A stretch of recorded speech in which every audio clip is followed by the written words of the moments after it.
I haven't made the thumbnail for this video yet, so we're just using my YouTube banner as the background for the intro. 3 years. That is the amount of time that it has been since I uploaded my video titled "What was the worst year for hip hop?" And now, over 1,100 days later, I thought it was finally time to flip that video idea on its head and look at it in a more positive light. And the question we're going to be answering now: what was the best year for hip hop? As discussed by me, a 22-year-old Scottish white kid. It's a question that there could be a lot of different answers to. Just like I said in the previous video, I haven't lived through every single year of hip hop, so what I did was turn to the internet and saw which years were most commonly mentioned in this discussion, broke down the music that dropped within those years in terms of the albums and singles, and used that to decide which one was the best, at least in my opinion. But right before we get started, I have a big announcement that I'm excited to share with you guys. Me and Blackie Speaks have started a podcast where we mainly discuss hip hop called Minds Collide. The channel will be linked down in the description below, and we're going to be dropping the first episode of that podcast one day after this video goes up. We've been planning this and working on the podcast for over a year at this point, so we're super excited for you guys to finally be able to see the finished product. So go to that link down in the description to the Minds Collide channel, click that subscribe button and turn on the notifications so that you know exactly when that first episode drops. With all that being said, we've got 5 years as contenders for this video this time, as opposed to the 4 that we had last time, so let's not waste any more time before jumping right into it. This is CDTVProductions, and let's get right into the video. I'm coming straight out of Compton.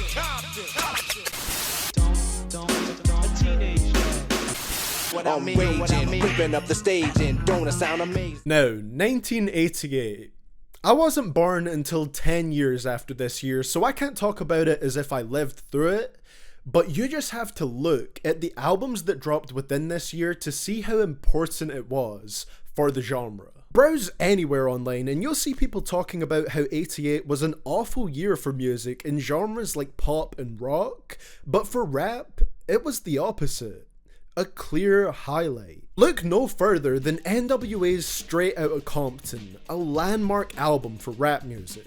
It's pretty much the main album that popularized gangster rap and put hugely influential rappers like Dr. Dre and Ice Cube in the spotlight for the first time.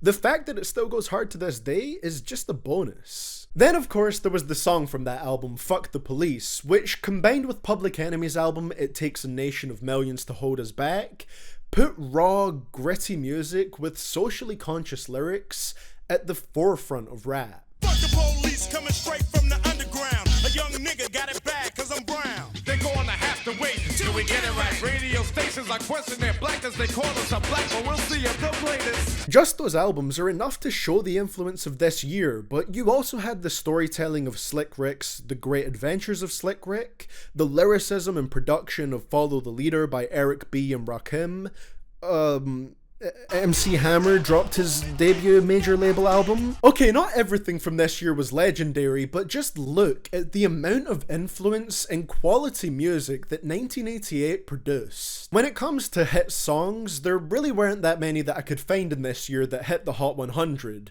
unless they were by DJ Jazzy Jeff and the Fresh Prince, but that isn't so important to this year. Regardless of charts or radio play, the music was classic, and a lot of it is timeless. And a lot of it paved the way for rap music to be as big as it is, so that rappers eventually would dominate the charts. I'm not necessarily the biggest fan of 80s hip hop as a whole, but if there is one year from that decade that I'm picking to listen to albums from and thoroughly enjoying them, it's this one. On top of all that, one of my favourite hip hop songs of the 80s, Ain't No Half Steppin' by Big Daddy Kane, dropped in 88 as well. It is easy to see why this is singled out as one of the greatest years ever for hip hop, but is it the best? Let's continue through the 4 other years to find out. What's the motherfucking name? That's why it's time for the doctor to check your ass, nigga.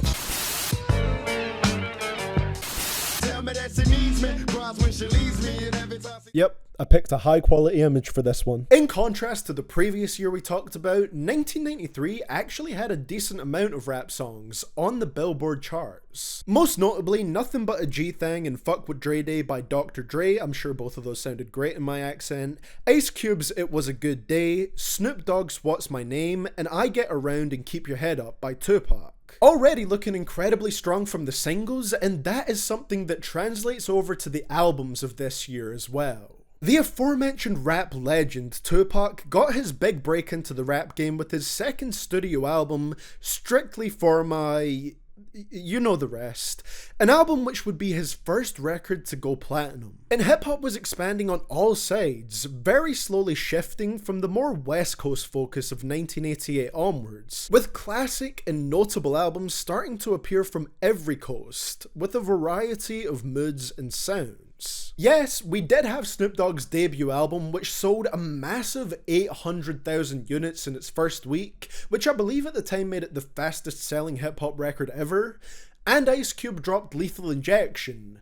But on the East Coast, you had one of my favourite hip hop albums of all time, Enter the Wu-Tang, which dropped on the exact same day as Midnight Marauders by A Tribe Called Quest. A very tonally different New York album to Wu-Tang's.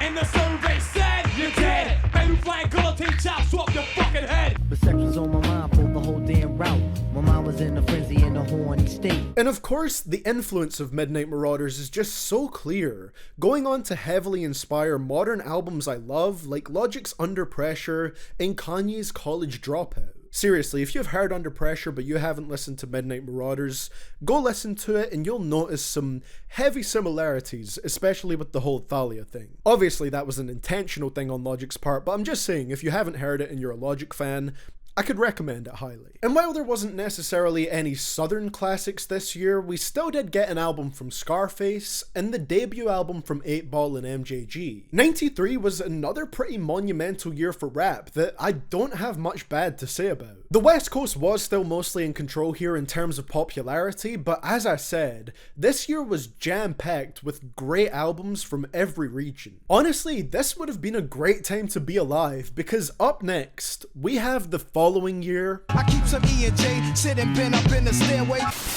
Born sinner, the opposite of a winner. Got my homie hemmed up and they all around. Sipping on gin and juice. Laid back. With my mind on my money and my money on my mind. Yup, that's 2 years in a row that were absolutely incredible for hip-hop. If hip-hop was expanding on all coasts in 1993, then it just continued to do it further in 94, with the East Coast taking back the spotlight a little bit more. Illmatic by Nas, considered by many to be the greatest hip-hop album of all time. Ready to Die by Biggie. Just those two alone are legendary albums that are gonna be remembered forever, and rightfully so. The southern hip-hop music scene really started to emerge in this year with Outkast's debut, Southern Playalistic Cadillac Music, and The Diary by Scarface. And in the Midwest, Common's Resurrection and Bone Thugs and Harmony's Creepin' on a Come Up. Not to mention, Vanilla Ice dropped Mind Blown. All records on the exact same caliber as each other. And in terms of what songs were charting, this year was pretty much just as good as 93, if not better. The smooth G-funk sound of Regulate by Warren G with Nate Dogg's always memorable vocals, Ice Cube's G-funk hit You Know How We Do It, which was released in 93 but didn't chart until this year, the inspirational, slick flowing Juicy by Biggie, the haunting I Seen a Man Die by Scarface. Side note, it's very interesting to see the difference in what could chart back then versus now, because that song is dark. And I can't forget Flavor in Your Ear by Craig Mack, which went on to have a remix featuring Biggie, Busta Rhymes, Rampage, and LL Cool J. So fucking much good music. Honestly, part of me envies people who grew up in this era, because 93 and 94 must have been a wild time to live through as a hip-hop fan.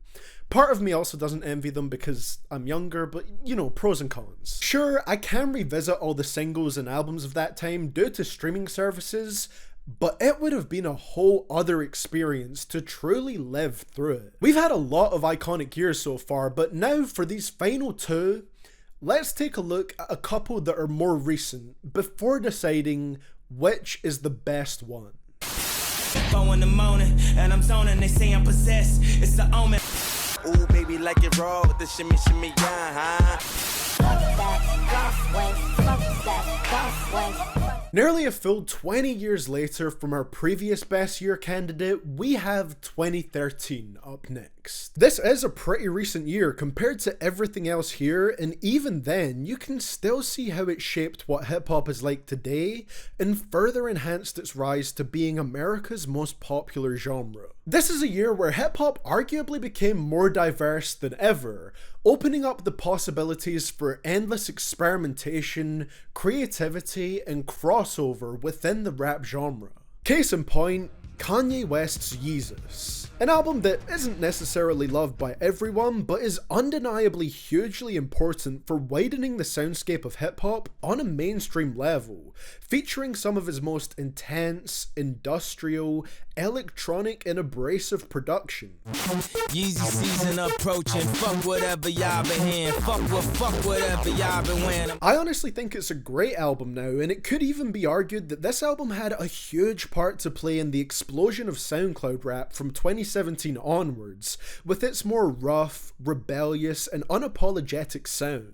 And Yeezus wasn't the only brilliant album to drop in 2013 that was mostly self-produced by the artist rapping over the beats. We also had Because the Internet, Wolf, and Born Sinner. Established acts in the game like Drake dropped one of his greatest albums this year, and Eminem released MMLP2, which is a pretty solid addition to his discography if you ask me. And I haven't even mentioned Watching Movies with the Sound Off, Doris, and Run the Jewels, even more fantastic albums that dropped within this time period. Top that all off with some album quality mixtapes like Welcome to Forever and Acid Rap, and 2013 was just a powerhouse of a year. There was just such a big variety of great projects with unique and diverse sounds and personalities rapping on them. Sure, French Montana and Tyga did their best to drag this year down by dropping a project each, but they didn't manage to take away from the strengths of 2013. In terms of the charts, there aren't a crazy amount of songs I loved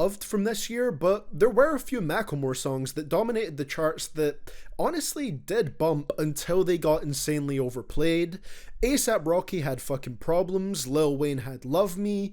There was some fairly good songs topping the charts. Overall, 2013 had many more hits than misses when it comes to the music that dropped. Exceptional albums, great new material from stars in the rap game, and a few new generation stars were really starting to take off. Maybe you don't think it compares to the impact of the earlier years in this video, and I can see why, but it's undeniable that this was an amazing year for rap. I'm getting flawed with my baby, yeah. Stack it up day to day, young nigga, you know you gotta go get it. My gun might blow, but we gon' be alright. They say money is the root of all evil. I see money is the root of all people. And for our fifth and final year in this video, we have 2015. And the easiest way for me to sum up why this year was so good is because so many huge artists in hip-hop were at their absolute prime in this year. Drake put out If You're Reading This It's Too Late, another top 3 project of his. Future dropped Dirty Sprite 2, one of his best, also dropped 56 Nights, which was great as well. Then Future and Drake dropped What a Time to Be Alive together, an album that I only listened to recently, but it absolutely slaps from front to back. Drake and Future were in their element on that one. All 4 of them are great projects and absolute highlights within the mainstream trap sound, and when it comes to that, I can't forget to mention Travis Scott's Rodeo either, an album that I still listen to constantly in 2020. Earl Sweatshirt was in his prime with I Don't Like Shit, I Don't Go Outside, my personal favourite album from him. Ray Shrimmer dropped their best album with Shrimp Life. Young Thug released Barter 6, Slime Season 1 and Slime Season 2. Joey Badass put out Before the Money. Logic came with The Incredible True Story. Tyler with Cherry Bomb. Dr. Dre made a great comeback with Compton. And as if we weren't spoiled enough with all that great music, Kendrick Lamar released one of the greatest, most well-crafted hip-hop albums of all time, To Pimp a Butterfly. Oh my god. I don't even need to say anything more about that album. It's simply a modern classic that will live on forever. Again, the charts don't even really matter for this year. It was mostly just Fetty Wap killing it, and his songs were super catchy, but the main focus here is just all the phenomenal albums that came out. Could do without DJ Khaled and Tyga though.